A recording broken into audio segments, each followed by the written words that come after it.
Hello, ghouls and ghoulies. Welcome to Scary and Bizarre Short Stories. I'm your host, Larry Lee Roten. This story is disquieting. I've always loved antiques, but I may be changing my thoughts on that subject. Maybe you should too. It's just a thought. I hope you enjoy this scary tale. It's called The Wardrobe. The old house stood as a reminder of how beautiful things can become old and unattractive. As with most things, Mother Nature has a way of eating away at the possessions we've come to treasure. The death of Maud Sloan wasn't unexpected, and the way she died was the same. Maud lived a long life, some say too long. The old woman survived well into her 90s. No one knew how old she was. Maud lived in Newland all her life, and most people knew her or knew about her. She was eccentric, or so many thought. At one time, Maud was married. She had two beautiful daughters and a loving husband. Yet the things we cherish the most can slip through her hands most quickly. Maud adored her family. She was content and happy. But life can be cruel and unforgiving. Maud and Charlie married at age 20. They built a large two-story Newland home on the outskirts of the city's busy streets. Charlie had often joked about the town being small. One day he was late for lunch, and his excuse was, "Sorry, Maud, we had a major traffic jam on Main Street. Old man Johnson's car quit at the traffic light, and three other cars were behind him." He laughed. "Man, what a traffic jam. The police department had a terrible time clearing that mess up." Maud would smile. She loved living in a small town, too. 2 years after their wedding, Maud gave birth to their first child. They named her Hope. To Maud and Charlie, she was the most beautiful thing on earth.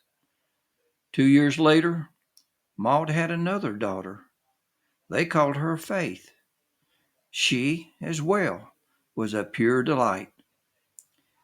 Both Maud and Charlie were happy and content. Charlie's dad owned a lumber company, and Charlie worked there. Oh, he'd tell people he started when he was 6. His dad would laugh, correcting him, saying, "You started when you were 4." Charlie and Maud's life wasn't perfect, but very close to it.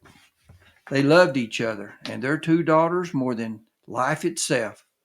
Their whole world revolved around their family. Maud took care of the house and the kids. She decorated their home with expensive furnishings, oriental carpets, and massive inlaid tables. It wasn't costly for her, as her parents owned several furniture stores throughout the state.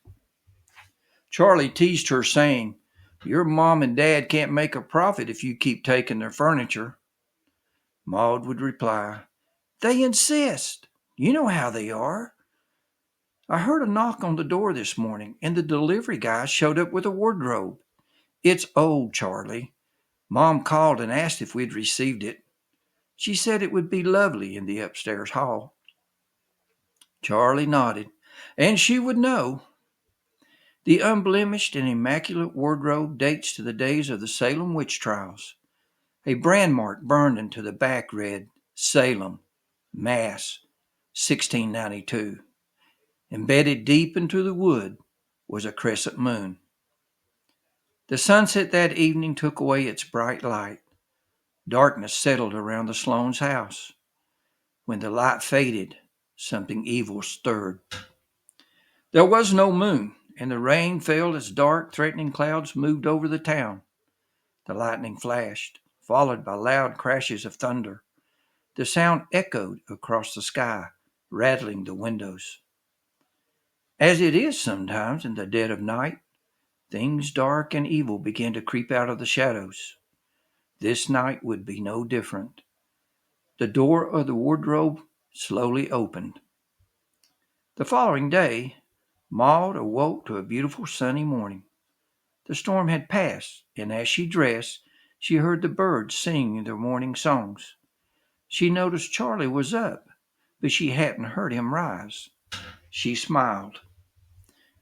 She peered into her daughter's bedrooms only to see their beds empty. They too had risen. She headed downstairs toward the kitchen. "Well, all you guys beat me up this morning," she said as she entered the kitchen. No one was there. Maud spent an hour searching for Charlie, Hope, and Faith, but couldn't locate them. They were gone. She saw Charlie's car in the drive. He hadn't left in his vehicle. She dialed the lumber yard. "Pete, are Charlie and the girls there?" "No, Maud, I haven't seen them this morning," Pete said. Pete was Charlie's dad. "Pete, Charlie's car is in the drive, and all three are missing." "Missing?" Pete asked. "Yes," Maud said. "I can't find them anywhere. I'm calling the police." "I'll be right over," Pete said. 24 people looked for Charlie and his girls, but they were never found. There was no explanation as to why they had disappeared. The local police didn't find any signs of a break-in or a struggle, no signs of any criminal activity. The three people seemed to have vanished. Maud told the police that the doors were locked and bolted when she came downstairs. The search continued for weeks, but to no avail. It seemed Charlie, Hope, and Faith had vanished on their own. Maud denied that theory. She knew Charlie would never abandon her. Finally, the police called off the search. The disappearance of Charlie, Hope, and Faith stunned the residents of Newland. But Maud never stopped looking for her family. She would print signs and hang them all over Newland. She searched for Charlie and her daughters for decades, hoping they would return. They never did. She searched for over 70 years before succumbing to death itself. The old home slipped into disrepair, and as most things do when ignored, it began to deteriorate. The once beautiful manicured lawn was now an array of wild grasses, briars, and weeds. The rose bushes continued to bloom, trying to survive, but the overgrown trees denied them of the sun they needed. As the days passed, they too were surrendering to death. Their time had come and gone. Maud became a recluse and spent her life in solitude. Yet each morning she set the table for four, pouring Charlie a cup of his favorite coffee and 2 glasses of orange juice for Hope and Faith. She would sit and talk with her family. Since the day Charlie, Hope, and Faith disappeared, the lights at the old house were never turned off. All the lights burned, day and night. In the early years, Maud would say, "I need the lights. Darkness brings the evil." One day Charlie and the girls will see the lights and come home. Frida and Andy unlocked the house. "I can't believe my great aunt left us this house." "I didn't know her that well," Frida said. The couple stepped inside. "Andy, it's beautiful." "It's got good bones and needs some work," Andy said, glancing around the room. "It needs a good cleaning." "I know," Frida said, spinning around in the living room. "Andy, I love it." Wow, at one time, this place must have been a showcase. "Frida, look at this furniture. It's gorgeous," Andy said, rubbing his fingers along the table. "It's all antiques." "We will dust it and make it shine like new," Frida said. She grabbed Andy and gave him a big hug. "Thank you, honey. I will love this old house." Andy laughed. Seeing Frida so happy delighted him. "Since we both work from home, where we live doesn't really matter. This place is amazing." 2 girls came into the room chasing each other. "Why don't you girls go upstairs and pick out your rooms?" Frida said. "We'll be up shortly." The rain pounded the home's roof that night, but the old house stood firm. Lightning flashed and the thunder rumbled across the sky. Tomorrow would bring a new day, and Frida couldn't wait to start cleaning. "Andy," Frida said, sliding into bed, I shut the old wardrobe in the upstairs hall 20 times today. The door keeps coming open. I'll check it out tomorrow, Andy said. That night, the lights in the old house were turned off.